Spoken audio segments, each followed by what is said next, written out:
Hello friends, आज आपण बघणार आहे the two gentlemen of Verona. Verona ही एक सिटी आहे जिथे ही स्टोरी आहे. A Cronin has very well carved the idea of selfless help and explain the importance of dedication towards the relationship in the story the two gentlemen of Verona.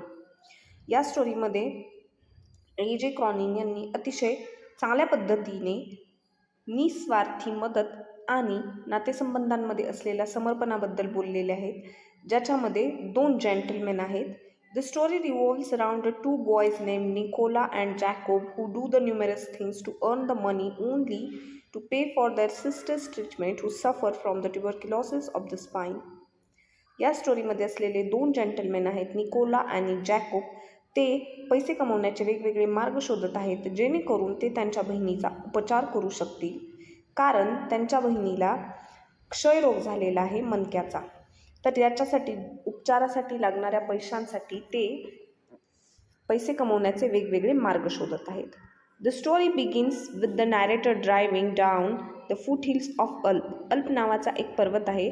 तिथून narrator म्हणजे कथा सांगणारा व्यक्ती खाली येत असतो पर्वतावरून, पर्वताच्या पायथ्याशी. Here is when he first encounters the two brothers selling wild strawberries. Encounter म्हणजे meet face to face unexpectedly, अनपेक्षितपणे समोरासमोर भेटणे, याला एन्काउंटर म्हणतात. इथे नॅरेटर म्हणजे कथा सांगणारा व्यक्ती आणि हे दोन जेंटलमॅन म्हणजे दोन भाऊ सर्वात प्रथम नॅरेटरला भेटतात आणि तेव्हा ते दोन मुलं गावरान स्ट्रॉबेरी विकत असतात. Even after the driver forbids the narrator to buy the wild fruits, he buys the biggest basket and the driver drives towards the town. Forbid म्हणजे मनाई करणे. नॅरेटरचा जो ड्रायव्हर असतो तो त्या वाईल्ड स्ट्रॉबेरी घेण्यासाठी नकार देत असतो, तरीही नॅरेटर एक मोठी बास्केट घेतो स्ट्रॉबेरीची आणि टाउनकडे निघून जातो. This scene emphasizes on the first step of growing intimacy between the narrator and the two boys.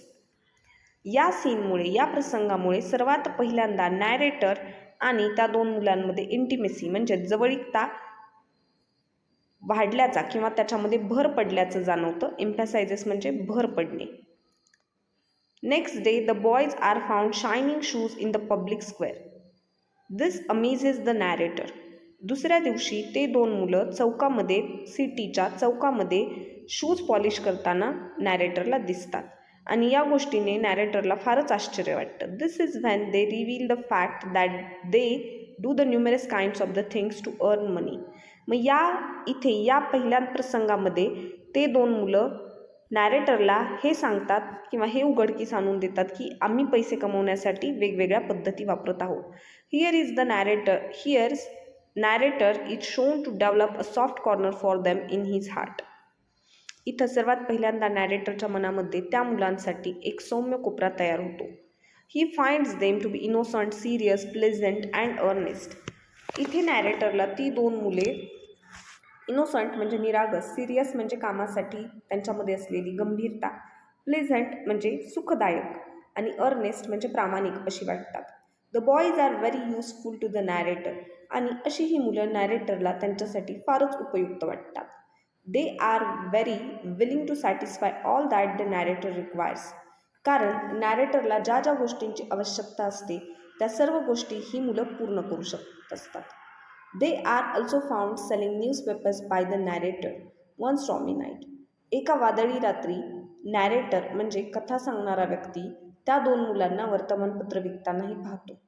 One day when the narrator asks if he can help them in any, they say they will be very grateful if they get a lift to the nearby village Poleta.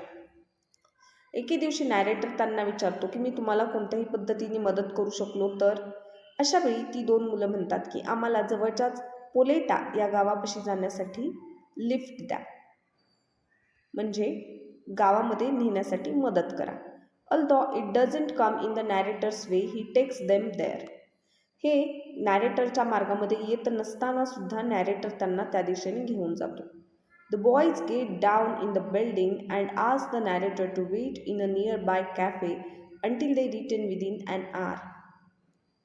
Boys नॅरेटरला एका बिल्डिंगच्या ठिकाणी बिल्डिंगच्या बाहेर वाट बघत बसायला सांगतात 1 तासासाठी एका कॅफेमध्ये. Eagerness leads the narrator to follow the boys up to the place which is actually a hospital. पण नॅरेटरमध्ये असलेली उत्सुकता त्याला तिथे बसू देत नाही आणि नॅरेटर त्या बिल्डिंगच्या दिशेने जाऊ लागतो, जी की ॲक्च्युली हॉस्पिटल असते. On peeping through a room led by a nurse he realises that boys are talking to a girl who resembles them. तिथं गेल्यानंतर नॅरेटर डोकावून पाहतो रूममध्ये एक मुलगी असते जी की सेम त्या 2 मुलांसारखी दिसत असते. He does not feel like intruding and does ask the nurse the detail about the boys. Intrude म्हणजे come to a place where one is uninvited, म्हणजे ज्या व्यक्तीला बोलावलेलं नाही. लेखकाला म्हणजे नॅरेटरला त्याला बोलावलेलं नसताना सुद्धा तो तिथं गेलेला आहे हे त्याला बरं वाटत नाही, म्हणून तो सगळे डिटेल्स नर्सला विचारतो. This is when the nurse tell him their heart-rending story about their father being killed in a war and their home being destroyed in the war and their sisters suffering from tuberculosis. या ठिकाणी nurse त्यांची heart rending म्हणजे हृदयविदारक अशी कहाणी सांगते की ज्याच्यामध्ये एका युद्धामध्ये त्यांचे पिता मेलेले असतात आणि त्यांचं घरसुद्धा डिस्ट्रॉय झालेलं आहे युद्धामध्ये आणि त्याच वेळी त्यांची बहीण क्षयरोगाने त्रस्त झालेली आहे. The brothers live in a shelter literally stars only so that they can pay for दर sisters treatment.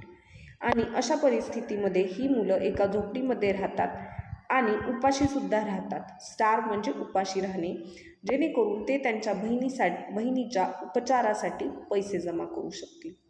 So keeping a secret and helping their sisters, they have shown that war has not shaken their spirit.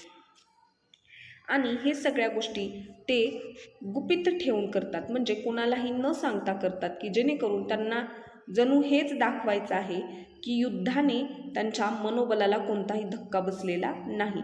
ते मनाने खूप strong आहेत. They are noble, gentle and great human beings in their own special yet subtle way. Subtle म्हणजे difficult to find out. अशी ही 2 मुलं Nobel gentle आहेत. Nobel म्हणजे थोर आणि जेंटल म्हणजे सभ्य, ग्रेट म्हणजे अतिशय चांगल्या पद्धतीने वाढलेली ही अशी मुलं आहेत. This story distinctly talked about how true the amplification says, where there is will, there is way. He story अगदी स्पष्टपणे आपल्याला दाखवून देते. डिस्टिंक्टली म्हणजे क्लिअरली म्हणजे स्पष्टपणे आपल्याला हे दाखवून देते की जर इच्छा असेल तर मार्ग मिळतो. म्हणजे where there is will there is a way. जिथे इच्छा आहे तेथे मार्ग आहे. Thank you.